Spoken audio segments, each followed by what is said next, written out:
Սոս Հակոբյան, Հայրենիք կուսակցության գործադիր մարմնի անդամ, տեղի ունեցավ վիճակահանությունը, ես կարծում գլխավոր երևի թեման, այսօրվա հավաքվելու դա էր, թե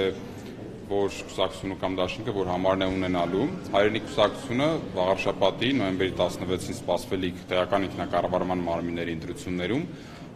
ունենալու է 8-րդ համարը։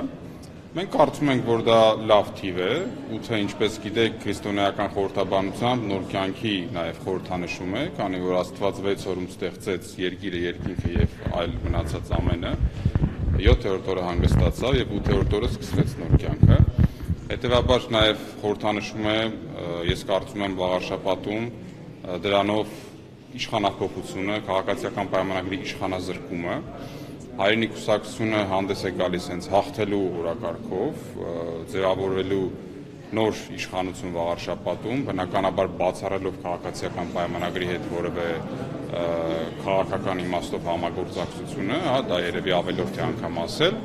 Մնացածը արդեն ես կարծում եմ հիմնական քարոզչական աշխատանքը առջևում է Խաչիկ Մանուկյանի գլխավորությամբ, շատ դրական մարդ, շատ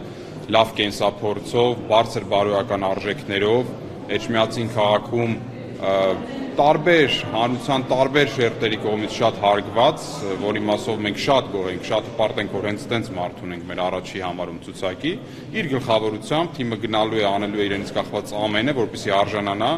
Էջմիածնի վաղարշաբաթ համայնքի բնակիչների վստահությանը։ Հիմա դուք 8-րդ թիվը նման կերպ մեկնաբանեցիք, սա նոր մտածեցիք, թե այնուամենայնիվ կար ի սկզբանե, որ եթե 8-ը լինի նման ձևակերպում էր տալու։ Նկատի ունեք պարոն Հովակիմյանի հետ պայմանավորվածություն ունենք, թե չէ, որ 8-ը լինի, ես էլ սա ասեմ։